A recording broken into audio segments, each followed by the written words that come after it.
Welcome to Sports Talk with Steve Jones, the daily talk show with the voice of Penn State football and men's basketball. You never know what special guest may stop on by any given day. Now here's the man of the hour, Mr. Steve Jones. All right, great to have you with us. If you're an Eagles fan, you're at half-mast. Can you walk me through what happened last night? I didn't watch the game. I know Saquon dropped a pass late in the fourth quarter. Right. But overall, 22-21 against the Falcons doesn't seem like a great game from the Eagles. Well, it's not a great game because the Eagles' defense, again, I mentioned after Green Bay, I said they're a problem. Mm-hmm. And they are a problem. And they get to the final drive, and Atlanta has 38 seconds to do this. Mm-hmm.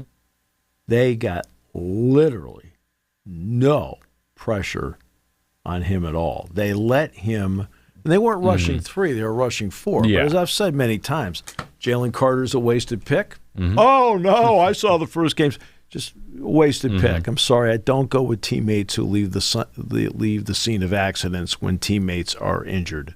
Mm-hmm. Okay, I'm sorry, that's a massive, it's all about me character flaw. Mm-hmm. And it turned out they passed away. So he automatically does not make my draft board, like cross his name out. They took him. Okay, fine. Got off to a great start, and after game 11 of last year, has literally, to his credit, done zero. Last night when they needed him to do something, he did zero. Yeah. Jordan Davis is too big to play. Mm-hmm. He's too big. He's not Aaron Donald. Okay? Mm-hmm. I mean, they've got problems. They got Huff. Mm-hmm. Okay? Like zero. He wears number 0. Mm-hmm. That's exactly his production last night. He's done the same amount for the Eagles as Hassan Reddick has done for the Jets so far. Yeah. I mean, nothing. Mm-hmm. They go on a 70-yard scoring drive. I don't like the secondary, although I think the Mitchell kid that they drafted from Quinton Toledo Mitchell is a terrific player. Yeah. He is really good. And Atlanta didn't quit in this game. And it was, it was a game where each side made strange decisions. Like, okay, there are times you need to take the points. That's not what we do here. That's fine. That's good for you. But it is the Eagles are in a division where they're going to sweep, in all likelihood, Washington. They will sweep the Giants, and at worst will split with the Cowboys. They'll be 5-1 within the division, which is always the Patriots' formula. When Brady and Belichick were together in New England, they would go 5-1 against the division. Well, that's 38% of your schedule. At that point, hey, you've got to win 7 more games. Because in your division, you're just that much better. The Eagles only need to win 6-7 more games, to get to the playoffs, because their division schedule is going to hand them 5 wins. And you look at their schedule outside of their division. Let's go through the games real fast. So next week, you mentioned their defense being bad. They're about to run into the current buzzsaw in the NFL, the New Orleans Saints, in the Superdome, which, spoiler, is not going to be a fun game. No, I think New Orleans will win that game. Yeah. Then you go the week after that, another NFC South team that looks really good in the Buccaneers, who have a legitimate defense. Yeah, they'll fight them. They will fight them. That's going to be a pick-em game. Baker Mayfield, to his credit, has settled in. He's playing good, solid quarterback in the NFL, of which you can't say that about the vast majority of teams in this league. Yeah, and their defense has been really good. So that game, as you said, pick them, to toss up. Then they get the Browns at home. They should win that game. The Browns offense they would be the favorite. Question mark. The Bengals in Cincinnati is going to be an interesting one, depending on I thought the where Bengals Cincy gets to. Bengals gave Kansas City let's face it, went down to a last field goal attempt by Butker, and everybody cheered for him when he made it. Everybody. Yeah. It's like then, they were like hugging in a certain booth. I mean, it's like, And then they've got the Jags at home. Jacksonville's not been great so far through 2 weeks. I can't figure out Jacksonville. No one can figure out what Trevor Lawrence, what's happened to him, the offensive line. Can't figure it out. All of it's a question mark. They then head on the road to LA against the Rams. They should probably win that game. LA's not playing well. Yeah, they're not playing well. They then head to Baltimore, which would be an interesting matchup. Baltimore should be the better team. Yeah. But who knows at this point? I mean, but they're 0-2. Mm-hmm. I mean, the Ravens should have been 2-0. They're 0-2. They have played flashy football, but are 0-2. And then their last out of division matchup is they have the Panthers, which should be a 70-0 win, and the Steelers is their last game. I mean, Kenny Pickett will be playing in that game. Yeah, and we'll get to the Panthers in a minute as well, based on what happened yesterday. But just the Eagles should win most of those games. They should win at least half of them should be games they win. They should beat the Jaguars. They should beat the Panthers. They probably should beat the Steelers. But again, last night, in the clutch, you need to get something done. The Eagles didn't get it done in the clutch. Yeah. And what was the problem at the end of last season? They kept giving up late leads, which is like, well, that's the defense. No, it's a two-part thing. Yeah. When you have the ability to throw the left hook and knock them out. Mm-hmm. The Eagles don't do that. Mm-hmm. Defensively, they're not good enough. No. We've been saying that over and over again. They're not good enough. They've got some flash, but not good enough. Mm-hmm. I mean, already Mitchell's better than Slay. Mm-hmm. Yeah. But as you know, I've never been a big Darius Slay guy to begin with. I use his, ever tell you the Ahmad Rashad story? Mm-mm.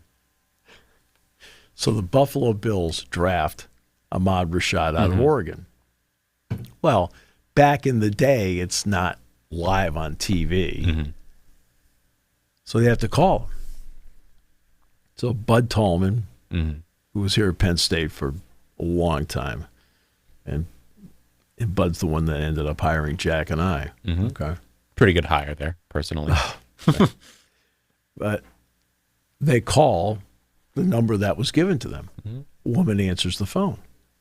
Says, could we speak to Ahmad? She says, who? Ahmad. There's no Ahmad here. Ahmad Rashad? We're trying to reach Ahmad Rashad. She's like, Bobby, come to the phone. Right? Because his given name was Bobby Moore. It was his mother. Mm-hmm. Mm-hmm. There we go. It was his mom that was on the phone. She's like, who? Oh, Bobby, God. Get over here. The phone's for you. Oy vey. But Quinyon Mitchell. Great story. Quinyon Mitchell looks good. And he has a chance to really be a significant. And that was a great pick by Howie Roseman. He was a player who in the draft some people had him going top 10. Mm-hmm. He then slid down to 22. The Eagles said, we're not letting him go. And I think the biggest question mark was he played at Toledo. That was probably the biggest knock he had. Yeah, but in the draft, on draft day, Nick Saban said, we tried to get him to transfer to Alabama. And that's when you're like, oh, this guy's got to be good. Well, okay then. And so far. Oh, by the way, that's also tampering. Yeah. But that's okay. I mean, at that point, Saban was out of a job, so it's whatever. I know. I'm joking about that. I know, but that was something to note. But the Eagles, have not been good, and we mentioned them lightly. The Carolina Panthers. So outside of being just a complete dumpster fire of a team across the board, have been for years. Yeah. They now, after a season and 2 games, have benched Bryce Young, their first overall pick, who they traded quite a lot to get. That's right. They have now benched him in favor of the Red Rocket, Mr. Andy Dalton, who's going to now start. Yep. Just looking at everything that is now, the Carolina has now done this offseason. They brought Dave Canales in as the quarterback guy who came in. He did a great job with Geno Smith in Seattle. He did a great job with Baker Mayfield. And it's like, okay, we bring this guy in so he can be the coach to get Bryce Young to play well. And then 2 games in, he immediately benches him This team has looked downright terrible through 2 games. I don't know if. But what do we do? I'm not so sure the coaches benched him. From what we have been told, he was the one who benched him. What did they say after the game the other day? No, we're not making any changes. Yeah, he's my guy. He's my guy. He's my guy. Right. This has David Tepper written all over it. Okay. The problem is, from what has been said publicly, it was all Canales who said it, and he got the approval of Tepper. But he takes the Tepper's Now problem. look, Bryce Young, when he was at Alabama, by the way, is the last Pennsylvania-born Heisman Trophy winner. Yes, people don't realize that. Philadelphia's own. Right. Then they moved to California as a kid. But when he was at Alabama, he could create plays. I remember they played a terrific game against Tennessee, and Tennessee won the game. This is where Hyatt showed everybody he was good. that he had a chance to be a really big league player going to the next level. And Tennessee won the game.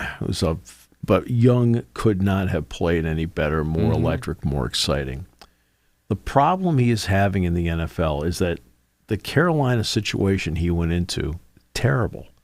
And they're bad up front. I mean, Andy Dalton, because he understands the speed of the game, will be able to make some decisions faster all right, than Young can make.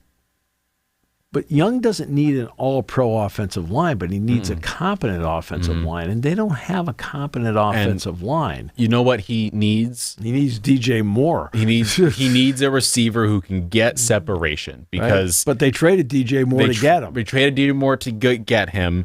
They brought in Adam Thielen, who, in his upper age, he's a good receiver. He's a good possession receiver. But he is not the guy who's going to give you enough separation, especially as a young quarterback, to give you a shot. Right. And they drafted Xavier Legette, who an interesting player. We'll see how it works out for him going forward. Jonathan Brooks hasn't played for them at running back. They just don't have talent around Bryce Young. They're just a bad football team. They're a bad football team. And something that was really interesting that I saw the clip pop back up and I thought about it. Tom Brady talked about it for him when he was in New England. He talked about how for 4 to 5 years in Michigan, he got to sit there and learn a pro-style offense for 5 years and work his way up the pecking order. That's right. And then he got to New England and had to work his way up to then getting the chance to play. Right. Bledsoe gets hurt. We know what happened from there on. Right. Now these guys get 3 years, maybe a year and a half starting quarterback in college to play, and they get to the pros and are expected to know how to play as a professional from day one. And only a select few players can do that. The guy who everyone talked about as, he came in the league great was Patrick Mahomes. Mahomes didn't play until week 17 his rookie season. The last game of the season. He played for the Chiefs the last game of the season. He had Alex Smith ahead of him. Right. So he had no pressure on him. He got to sit there and let Alex Smith do everything and learn from him. Jordan Love. Aaron Rodgers. These guys got to sit there and learn from professionals and work their way to being starting quarterbacks. Peyton Manning, rookie year, 29 interceptions. Yep. It takes players time to learn the game. Right. And it feels like he's thrust into it. The fans expect him to be thrust into it. Well, why did we draft him if he's sitting there? Well, you know what? Yeah. Hey, even Eli Manning didn't start until midway of his first year. I mean, it was Kurt Warner that was the starting quarterback for the Giants. You know who might have the best career out of the rookie quarterbacks drafted so far? Drake May. He could. Drake May is sitting there learning from Jacoby Brissett and is getting ready to play. At some point, we're going to see him this season. I can pretty much guarantee you we're going to see him towards the back half of the year. If the Patriots, however they feel, we might see him. Look, the speed of NFL defenses is something that you don't see on the college level. I mean, they're just athletic, have a lot of speed. This cover 2 concept, which I've been shocked that NFL coordinators haven't figured something out about it. They haven't. And that's why we've had, last night's game was a pretty good game, but most of the games have been really, dull. Yeah. Oh, jeez, will somebody do something here? Nobody's doing anything. Now, the Eagles last night did have, an 8-9 minute drive? Something like that. Yeah. But it's But a guy like Bryce Young is thrust into a situation where after getting an Alabama offensive line, that for the most part, the Texas game, the Tennessee game, but for the most part, Bryce Young was pretty well protected. You've got some of the best players in college across the line, at receiver, at running back. Like, you've got talent everywhere on that team. Right. And you are, in most games, the superior team. So you are always going to be playing on the front foot. Right. But you also have the ability to make decisions. He was in the Bill O'Brien offense at the time, which brings with it, obviously, progressions. When he needed to take off and run, he could run. I remember when the draft came up, I said, if I'm Carolina, I draft Bryce Young 1, and I said, if I'm Houston, I draft C.J. Stroud 2, and not the other way around. And the reason I thought Bryce Young should go 1 and not C.J. Stroud was very simple. Young can run. Yeah. I felt Houston had a better offensive line situation, which fit Stroud.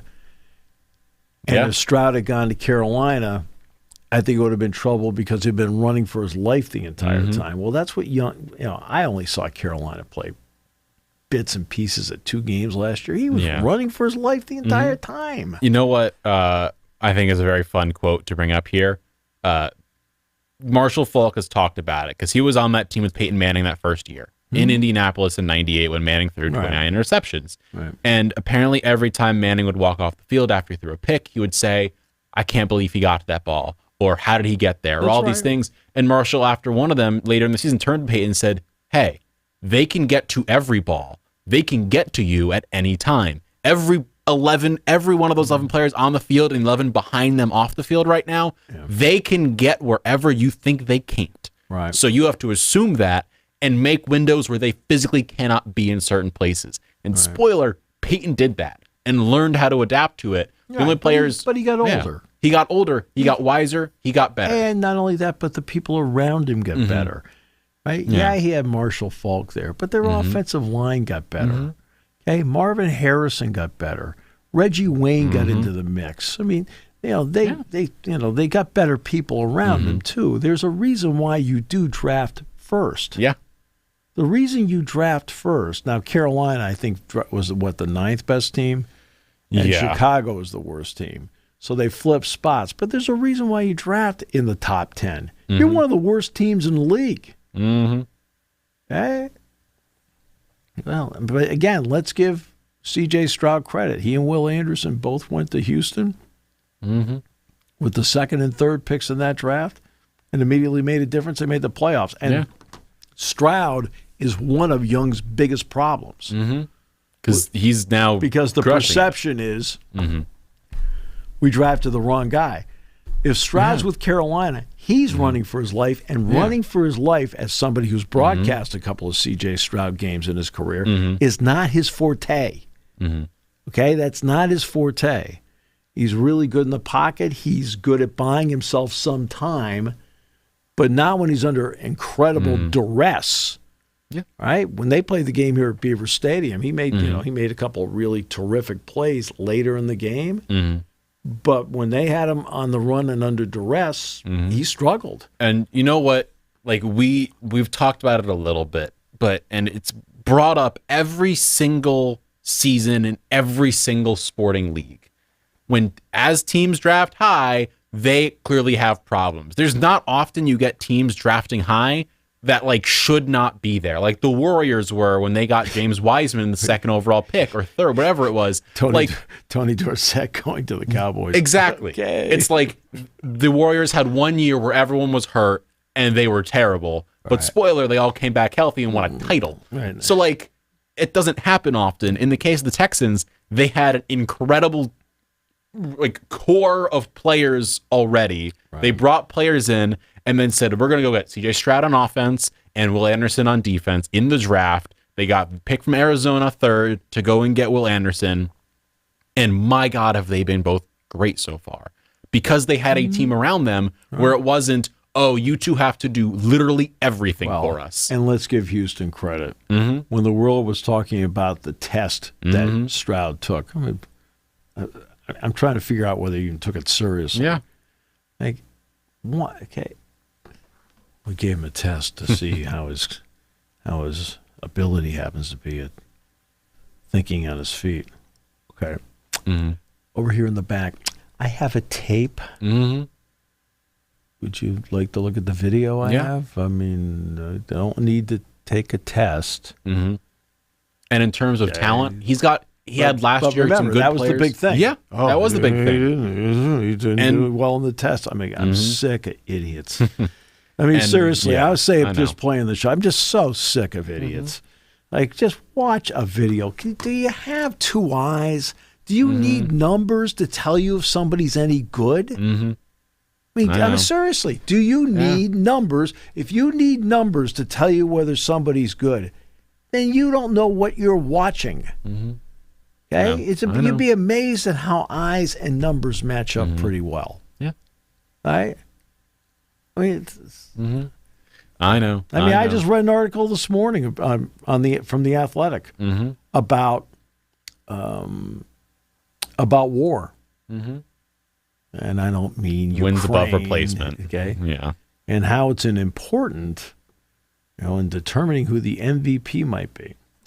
Okay. Not one point in the article does the writer, who by the way did a very well reasoned, it was Logicked it out pretty well. There's nothing wrong with what the writer wrote, except at no point does he describe how do you calculate war. Mm-hmm. Okay. Yeah.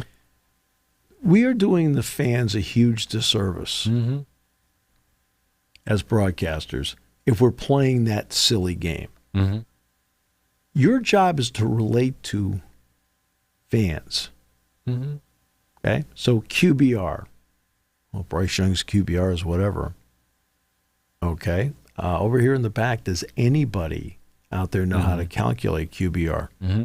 What was it? Carr's QBR in the first half was like 158.3 or whatever the number was. And I'm like, what does that do for me? Okay, that doesn't mean anything. Yeah. Okay? Watch the games. See that he's running for his life, that his accuracy has really fallen down because you can tell he's getting rid of the ball sooner than he wants to. He's panicking a bit. Right? Yeah. All you got to just watch. You can see these things. And then you can say, well, I can see why it was 4-9. Okay, well, guess what? And you have to be able to watch. Okay, it goes back to the late Red Smith, the legendary writer for the New York Times. He was asked to give advice one time about covering something, and he said, quote, be there. It's the 2 words of advice, be there. Yeah. Well, all these people writing about numbers aren't there. Okay, they aren't there. They aren't looking at stuff. All right, so with him, it's not just a numbers game. It's you can see that when I've seen him play, he's running for his life. He is panicking because now, which creates happy feet, which creates inaccuracy. You're not sitting there planting and throwing, right? Yeah. With a good smooth motion. You're like, oh, here they come, and right, you're just trying to get rid of it. Okay. Now, Dalton will probably come in. Dalton, who understands the speed of the game, is a veteran. He's not going to, right? He's not going to change their fortunes in any way. They may win a couple of games with him, but at least the speed of the game won't get to him. This feels like a they're going against the Raiders, a good defense. You don't want him to get brutalized by Max Crosby. It feels like just Andy can at least right the ship a little bit and give them Yeah, exactly. He'll be at least a rudder as opposed to somebody who's just been thrown into the fire here for the last, year plus, so you're talking about 19 games into his career. Yeah. And sometimes just take a step back and maybe by midseason make the change back to him and give him another chance because you're going nowhere as a franchise. Yeah.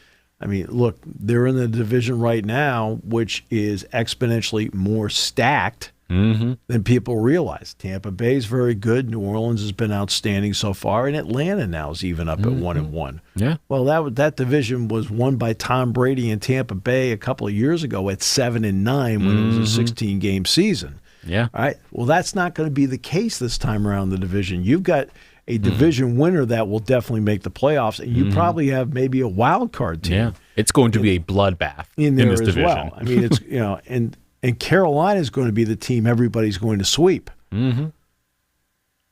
Simple as that. Everybody's look. I was talking about the Eagles being in their division, in all likelihood being 5-1 in their division.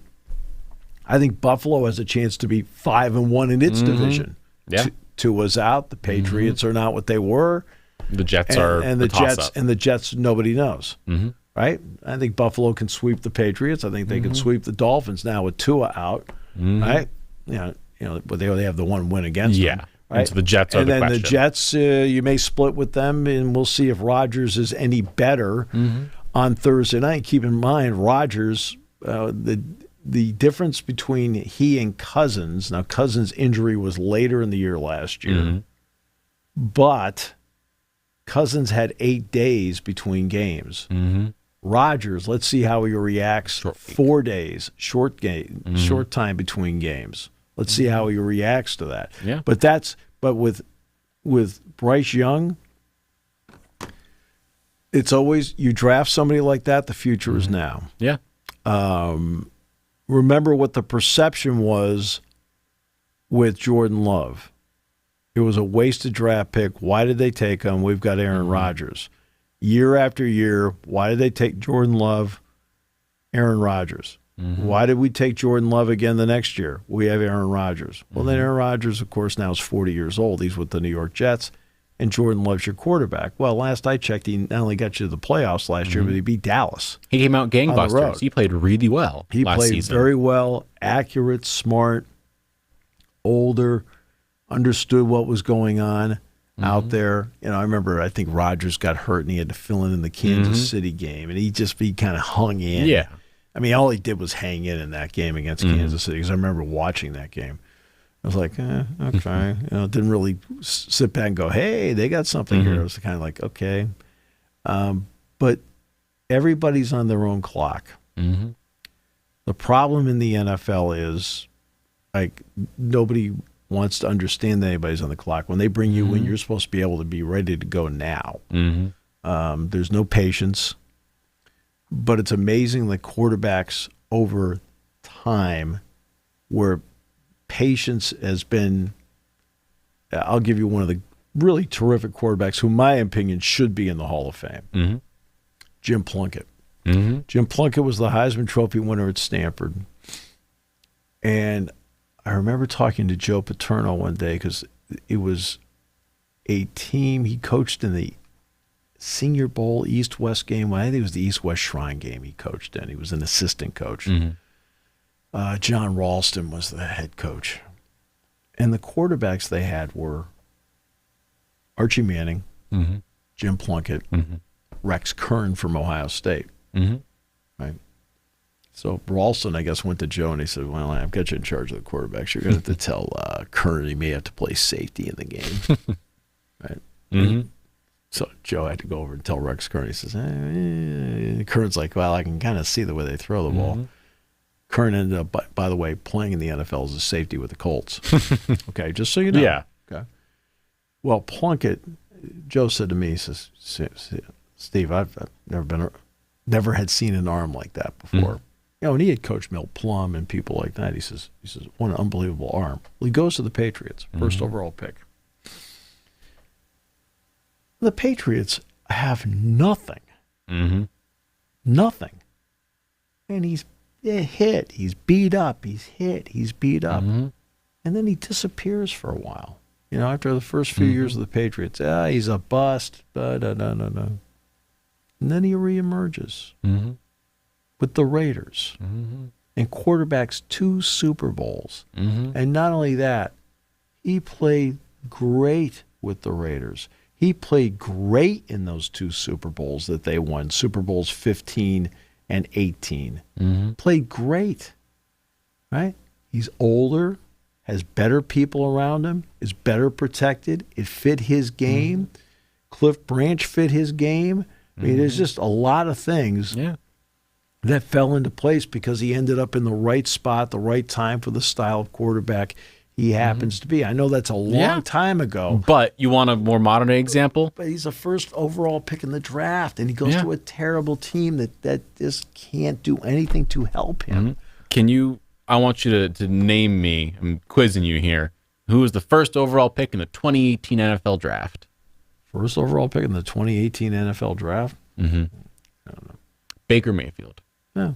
Baker went to a team by the name of the Cleveland Browns, who were awful. Notoriously just like a dumpster fire. Yeah. He had 1 year where they were really good. He played really well. They went 11-5. They felt good. They beat the Steelers in the playoffs. Steelers. Yep. Felt good. Then lost to Kansas City. Mm-hmm. And then he got shipped out to the next year after another season. He ended up playing with the Rams. He played with brought them from behind in a game. Panthers and then the Rams. Yeah. And so he had 2 years off, and then he came back with the Bucks last year, looked really good, earned himself a contract, and now look at him. He is a starting quarterback in the NFL, playing really well because he's got a great offensive line around him. He's got really talented receivers. I hate to say it as a Saints fan, but Godwin and Evans are good. Well, I mean, he's, let's face it, Tristan Wirfs as a protection is tremendous for him. He's got a good center that makes a big difference. Decent enough running game. Not a great running game, but decent enough. Good enough. And he plays with guts. And when you have talent, and Baker Mayfield has talent, he's got a lot of talent around him. You mentioned Chris Godwin and Mike Evans. But then, let's face it, he does play with a little swagger and some guts, and that translates. The defensive guys love that stuff. It takes being in the right situation at the right time, and the stars aligning for some players to just make it work. With him, it's there in Tampa. Geno Smith in Seattle. He didn't play really well with the Jets. He's now in Seattle, and look at him. He is playing really well. I give him a lot of credit because I never thought he was going to make it. But that's the thing. It takes sometimes just moving around a little bit, getting to the right spot where it just clicks. Matthew Stafford won a Super Bowl after he left Detroit. Yeah. I mean, 1 year he attempted over 700 passes. Like crazy. 700 passes. Yeah. I talk about having nothing around you. Let's give Kyler Murray credit. Kyler Murray's coming off a terrific game against the Rams. He has struggled. I mean, he's had ups and downs as the first overall pick. Heck, Sam Darnold was a top 3 pick, top 2. He was second or third or something. 3. Yeah, he was 3, and he is now in Minnesota. He was in San Fran for a little bit, and now he's in Minnesota. And JJ McCarthy gets hurt. He's now playing. He's not looked half bad through 2 games. He clearly has the talent and the ability to play quarterback. Did you see the ball he threw to Jefferson on the 97-yard touchdown pass? It was gorgeous. I think the ball was in the air 65 yards. Yeah. There was a reason he was taken where he was in the draft. There's a reason he was put in the position where he was. But he has now ended up in a spot where he can do really well, get himself some money in the offseason, too. One of the greatest breaks that Dan Marino ever got. Was a day of agony for him. John Elway was the first overall pick in the draft. Now remember, Elway, his first start, he lined up behind the guard. I'm not kidding. Yeah. He lined up behind the guard. Okay. Because that's just, right. Now, it took Elway a little bit, but then Elway is a massive talent and could run. See, Elway could run. It made a big difference. But then the other guys, Tony Eason really couldn't run. Todd really couldn't run. Kenny O'Brien wasn't that bad.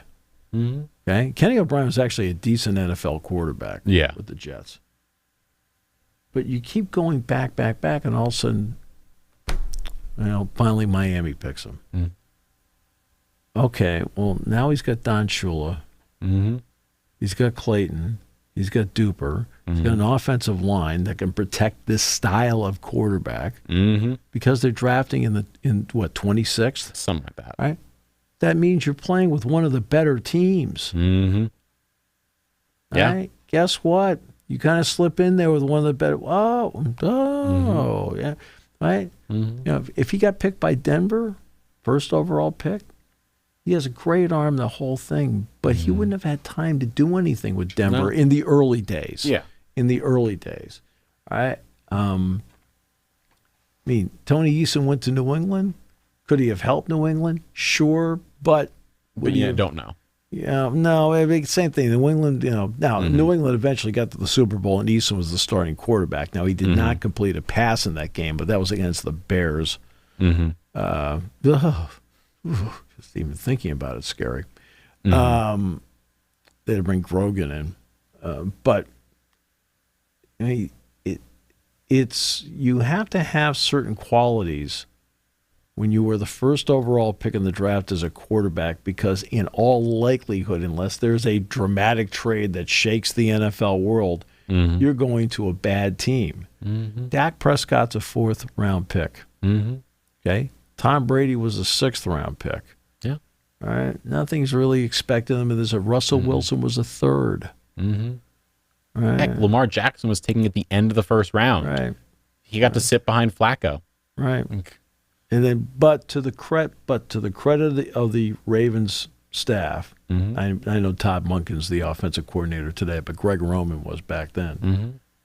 They looked and they said, well, we have a really special talent here. We can do something different. And they changed to fit him. But they didn't do it immediately. It took him time. That's and right. Now he's an MVP, and he's doing all these things. He hasn't won yet, but that's a discussion that we'll have a later day. I think, but I think that, for example, like with Dalton, I think what Carolina's hoping is that, look what Joe Flacco did last year with Cleveland. Yeah, you're right. Why Joe Flacco isn't the quarterback today in Cleveland? Because they let him go. Well, they let him go because they've got all the money invested in a guy that can't play. And you know who should start in Cleveland? Jameis Winston, because he's there. And I'd rather Jameis start than Deshaun. I'd rather have Joe Flacco start. Well, who they have right now on their team, I'd much rather have Jameis playing. But I'm just saying, this is the nature of the league. Like, Winston is a turnover machine. But whatever. I'm just saying that that's the issue with it. I mean, Gardner Minshew is with the Raiders right now. Minshew at least has a lot of game experience. I remember when Hurts was injured and couldn't play 2 games, and the Eagles lost both games. The Eagles lost both games because they gave up too many points. It wasn't because Minshew didn't play well. He actually played decently, but those are games where the Eagles' defense gave up over 30 points in each game, where the defense didn't give him a chance to win. So Minshew's been there. I know he had a 1-15 season. You know, it's something that, but at least he understands the speed of the game. Now, is he a starting quarterback? No, but he is the kind of backup quarterback. I know he's starting with Vegas, but he's the kind of backup quarterback everybody craves. In other words, a Tyrod Taylor, a Ryan Fitzpatrick that comes in. And they can win you a couple games, but they are not the long-term solution. And just one last quarterback note. I just wanted to bring up the fact that, like, when you do have a young quarterback, sometimes the best thing to do is to take all of the scary stuff out of the way and out of their hands and just let them read the game a little more as the game flows. And the example I'm going to give is Malik Willis in Green Bay, where they ran roughshod over the Colts defense, and that was the game plan, was just, Malik, you hand the ball off, and you can read the defense and see what they're doing, and that is your focus, and that is what LaFleur did, and it's now won them a game because he went into the game saying, I'm going to take all of the scary things out of it for you to make certain throws, specific things, and you just do the basics. Well, this is what LaFleur did. I think he looked at the Eagles game that went down to Brazil that nobody saw in Peacock. And, by the way, did you see Thursday Night Football? I did not. Okay. Had more viewers than the Peacock game. Crazy. Continue. Well, crazy, but again, it tells you that you got 2 marquee names, okay? You can brag all you want. This is all right. Please, it's not working. Yeah. Okay. But back to they ran the ball. It took them a little bit to get Josh Jacobs going in that game against Philadelphia, but they ran the ball. Well, I think LaFleur, to his credit, looked around and said, you know what? Let's do more of that. Let's run the ball, because guess what? Against cover 2, you can run the ball. And spoiler, Jacobs is a starting running back in the NFL. He's pretty good at what he does. Right? I mean, Sean Clifford now wears 6 because of it. He was wearing 8. Yeah. But to their credit, they did that, which takes all the pressure off your quarterback. Carolina can't do that. They can't, even though they have Miles Sanders and people like that. They have Hubbard, Miles Sanders. They can't generate a running game to take the pressure off their quarterback. Right? That, for Watson in Cleveland, that's been a problem because Nick Chubb has been hurt. So, they haven't had the running game to do that. Houston acquiring Joe Mixon, big acquisition for them. Yeah. Because it gives them a running back that can make plays for you, which takes the pressure off of the quarterback.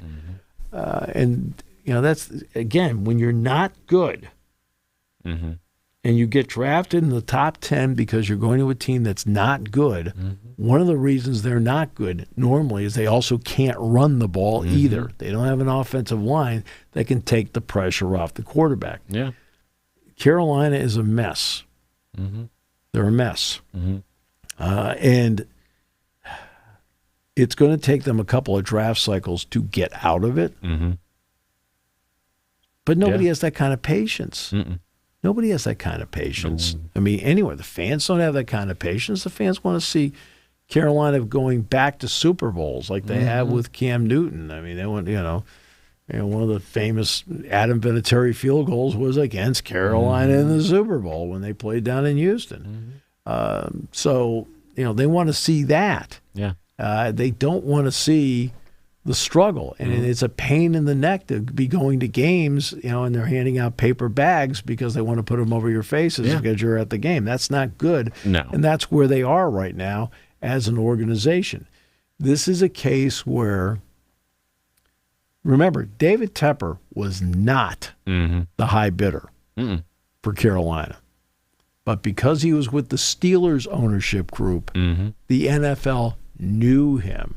He was a known commodity. Right? So it's the old guys club. Right? As opposed to, well, we don't really quite know. Like, for example, I mean, it's moves like this where, like, okay, I mean, look at the Pirates today.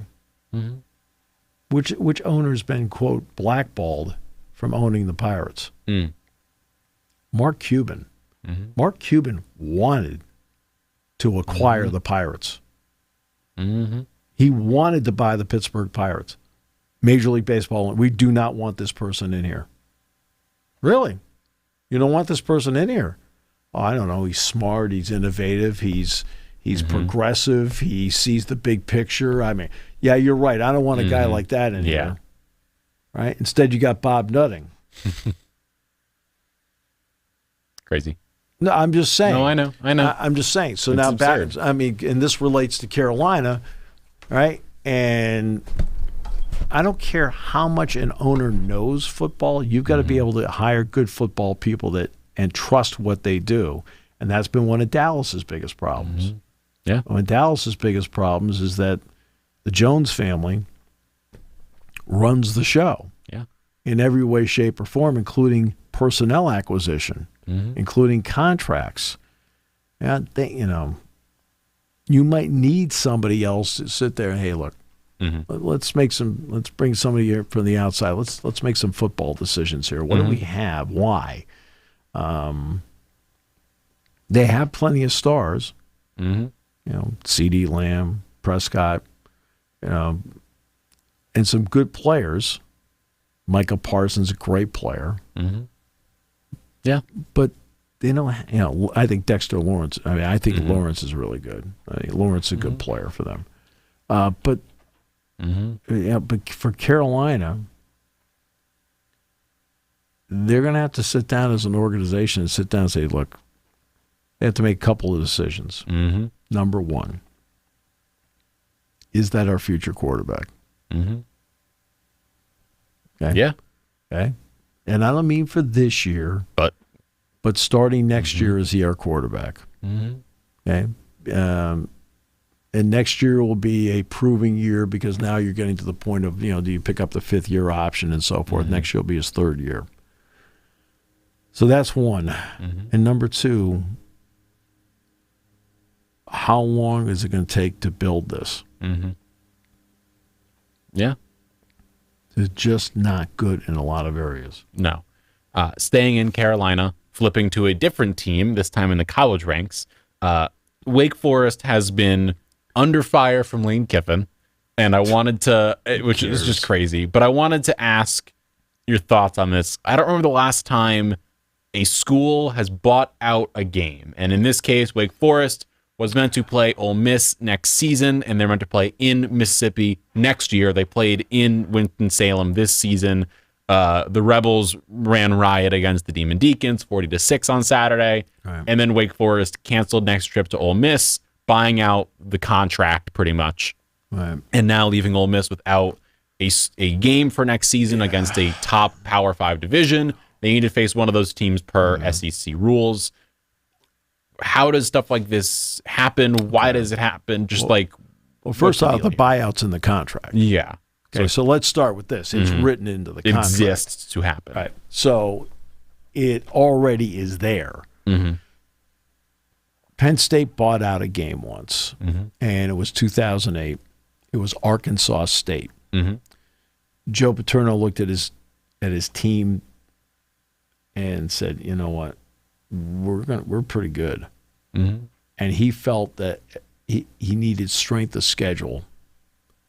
So they bought out Arkansas State, and Oregon State, with Mike Riley as the head coach, came here and played. Mm-hmm. Penn State blew them out. In fact, for Jack and I, that was game number 100, as a matter of fact. Blew out Oregon State. It looked really good.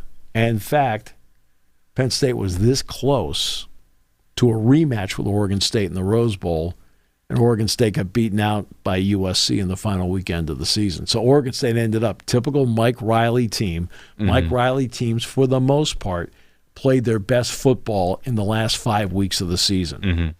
And Oregon State made a charge at the end, but that was one that Penn State bought out because they were looking for strength of schedule. This is the opposite of that. This is Wake Forest looking around saying, we can't compete with these people. We're going to get crushed. And we want out. Lane Kiffin tweeting, who cares what he tweets?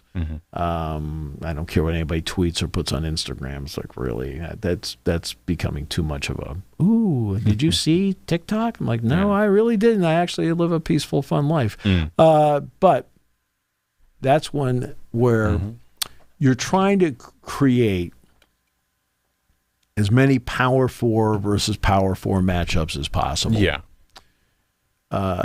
Which can make a difference. For example, I can understand why Lane Kiffin is upset because on strength of schedule, this is a Power 4 versus a Power 4. Okay? This is not Appalachian State asking to get out, which, by the way, would be a dangerous game. But, I mean, I'm saying, but this is not Appalachian State trying to get out of a contract or a James Madison. All right? This is a situation where on your strength of schedule, I now have to scramble to replace Wake Forest, and there's no way I'm going to get a Power 4 school. There's no way I'm going to be able to do it. It's going to have to be Southern Mississippi, whatever. I'm just picking out schools, South Alabama, something that's not going to have the same kind of impact as playing a Power 4 school. So that's the problem with this, and that's why I understand why Lane Kiffin is upset about it, because it's a different kind of matchup. Penn State gets credit for playing West Virginia to start the season as a Power 4 school. There'll be people whining, moaning, and complaining about playing Kent State this weekend. It's like, excuse me, next week is Illinois. I hope it makes you feel better. All right? But you can't play teams like that every single week. You can't. All right? Yeah. Just like teams in the NFL. Hey, we got the Carolina Panthers this week. We're all good. Okay? Because, they're part of the league too. And that's where you look at, for example, USC for years has had, when they originally wanted to do a Big Ten Pac-12 alliance,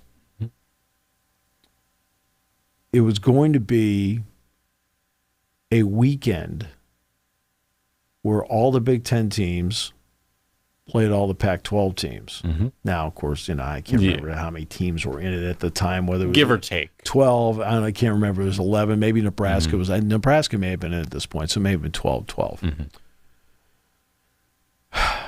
And then basketball, there was going to be a weekend where they were going to pick 3 neutral sites. I think the Staples Center, which is now Crypto.com, Madison Square Garden, and Chicago. They were going to right. They were going to have triple headers or quadruple headers at all 4. A full day at worth of all games. 3 days. Right? They were going to do that. That was going to be the alliance. But USC and Stanford balked at it. And they ended up voting no and essentially killing it because USC was already playing Notre Dame. And they didn't want to have another game on there. Yeah. Right? Stanford was already playing Notre Dame, and they didn't want to put another game in there. Right? And that's... It's a balancing act. Okay. So the balancing act comes in because, remember, the Pac-12 was also 9 conference games. They only had 3 openings. It's like now it's going to be another one. We got to play another power team from the Big Ten, whatever, whomever it happens to be. All right. But that's why USC and Stanford balked at it because there has to be a balance in your non-conference schedule. And here's the other part the mystery that we don't know. For everyone that sits there and says, "Oh, strength of schedule took a hit this week," slow down. Okay? Do you have any idea at all what the criteria is of the current college football playoff committee? No. No, we don't. We don't know how much they value non-conference games. We don't know how much they value right how Strength a team of schedule, finishes. whatever. We have no idea in a 12-team playoff what is valued by any of these people. None. There's no track record. It's all a mystery. Now, if you think fine. You go brag to the rest of the tailgate and mislead them for months. It's up to you, okay? Because the honest answer is, I don't know. I don't know what they value. Okay? Now, I assume big games will be of value. And how do they treat the conference championship game loser? We don't know. Because this has never been done before. I go back to 2016. That committee sent a real message about non-conference. Washington made the playoff over Penn State that year. Their non-conference was Idaho, Portland State, and their biggest non-conference game was Rutgers. Like, really? I mean, the same Rutgers team, Penn State, went to Piscataway and shut out in a rain snowstorm and won with complete ease with, like, I'm talking like it was like a dusting. And you're telling me that non-conference schedule was good enough to get them over the top of the loss to USC against a team that won 9 games in a row? And it beat Ohio State, which made the playoff. Beat Wisconsin. Crazy. Right? No, I'm saying, though. No, I know. In other words, every committee has its own. So there is no person on the face of the earth. Okay? So that's the part that Ole Miss doesn't know.